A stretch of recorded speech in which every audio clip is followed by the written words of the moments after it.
Bonjour à tous, bienvenue sur notre formation maîtrise de l'outil DataPump. Cette vidéo, dans cette partie de module, nous parlerons de la migration, notamment de la migration d'une base 11 vers du 19C.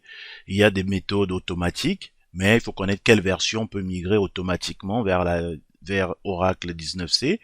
Ici, puisqu'on est dans un cadre de data pump, on va prendre plutôt l'option qui est à migrer en utilisant l'outil data pump parce qu'il y a des versions Oracle qu'on ne peut pas migrer par l'automatisation. En l'occurrence, des versions 10 jusqu'à la version 11.3. Donc, l'objectif ici est de parler rapidement de comment faire, comment se mettre dans un environnement et comment préparer une migration, quelle est la stratégie, quels sont les paramètres à tenir compte pour pouvoir effectuer une migration. Donc, cette partie-ci est de vous donner un retour d'expérience sur comment j'ai eu à faire mes migrations, quels sont les facteurs qui peuvent poser problème.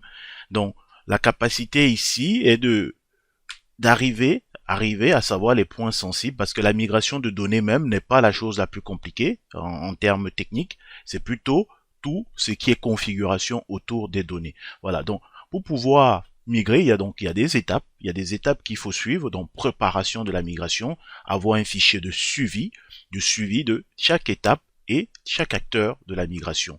Donc pouvoir aussi faire premier temps l'audit de l'existant, on va tout auditer, savoir ce qu'il y a et savoir ce qu'on va pouvoir amener dans dans le nouveau environnement de migration. Donc, vérifier toute la destination, toute la configuration au niveau des applications avant de comment les applications sont connectées à nos bases de données. Ça, c'est aussi des facteurs très importants. Maintenant, préparer la migration. Mais côté DBA, on sait déjà ce qu'on va faire parce qu'on a déjà au niveau Oracle, on sait déjà telle version, quelle est la meilleure méthode de migration, donc on le sait. Maintenant, après, une fois qu'on a migré, il faut tester la performance. Et ça ne veut pas dire que lorsqu'on va migrer, on va forcément retrouver les meilleurs temps de performance, mais si on est dans une obligation de migration, il faut alors dans ce cas toujours tenir compte, mais faire des tests.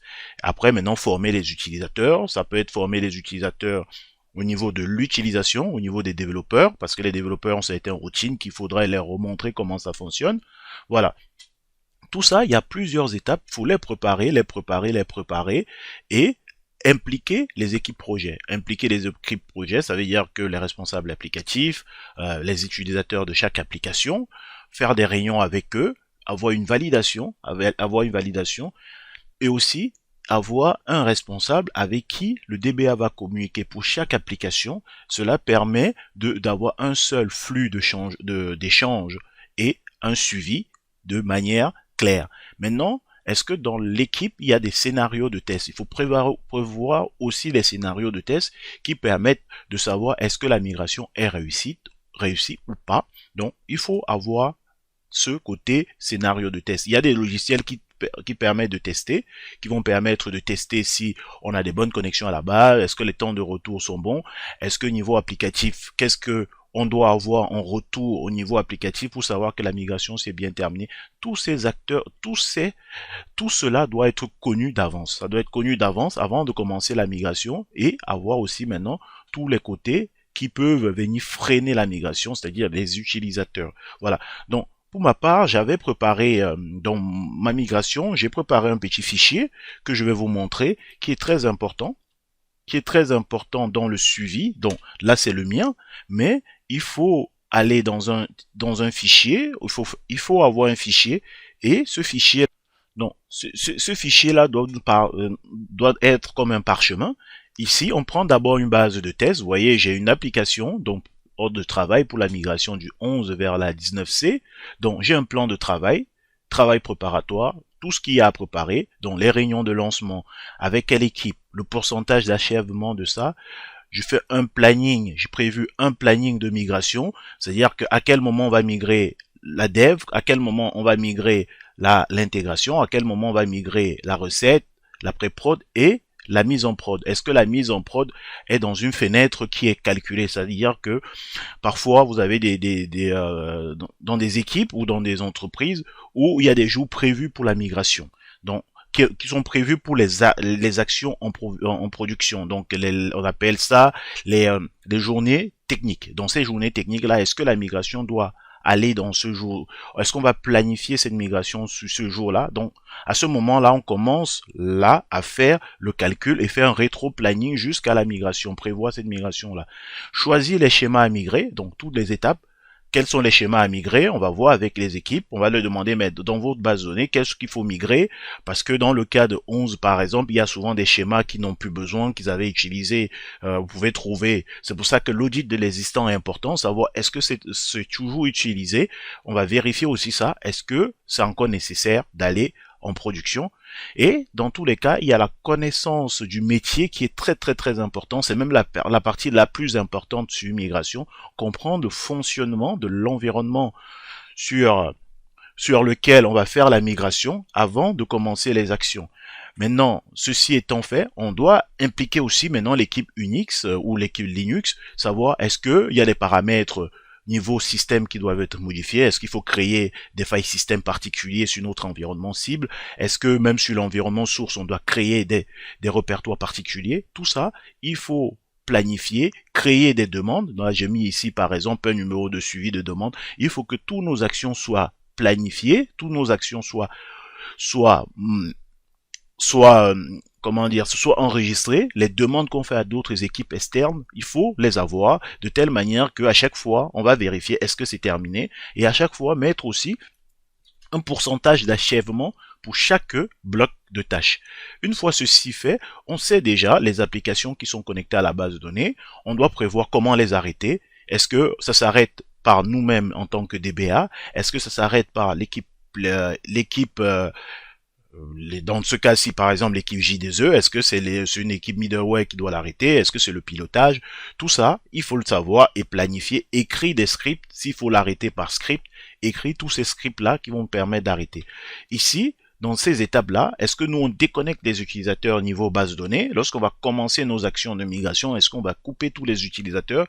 Ou alors, c'est transparent pour nous? Tout ça, il faut prévoir. Maintenant, au niveau des exports, donc, une fois connecté à la base, on doit connaître parfois par rapport à cette organisation quels sont ce qu'on appelle schémas applicatifs, parce que vous avez des schémas qui, dans la base de données, sont que des schémas applicatifs qui ne contiennent pas des données, qui sont juste là pour aller taper dans un autre schéma, donc qui ont des vues sur d'autres schémas pour pouvoir interroger ces schémas-là, mais n'ont pas de données réelles. Donc tout ça, c'est une connaissance qu'il faut avoir au niveau du fonctionnement de la base. Encore, je répète, c'est toujours avoir déjà pour migrer une application, la chose la plus compliquée qu'il peut avoir, c'est le côté connaissance du métier. C'est pas la migration de base de données classique. Donc, il faut faire beaucoup de réunions, comprendre le fonctionnement, tester sur un environnement avant d'aller sur les autres environnements.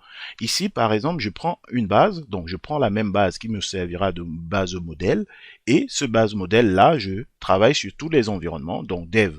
Et la même chose doit être répété sur tous les autres environnements, de telle manière que quand il y a quelque chose qui est modifié, on va vérifier sur l'autre environnement et on va avoir un suivi régulier de toutes les actions.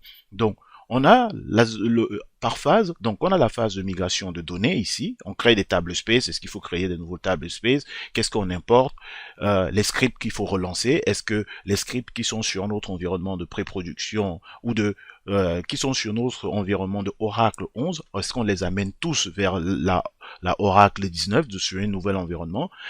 Dans la même stratégie, est-ce que la migration se fait, la machine 11 où il y a la base de données 11, est-ce que c'est la même machine qui va recevoir, où on va faire la migration de données? Parce qu'on peut remigrer sur on peut être sur la version 11 Oracle sur un serveur, et que sur le même serveur, on a la version 19 qui est installée. Dans ce cas, il faut aussi tenir compte des scripts. Est-ce qu'on va déplacer tous les scripts qui sont utilisés dans l'administration courante? Tout ça, il faut le vérifier.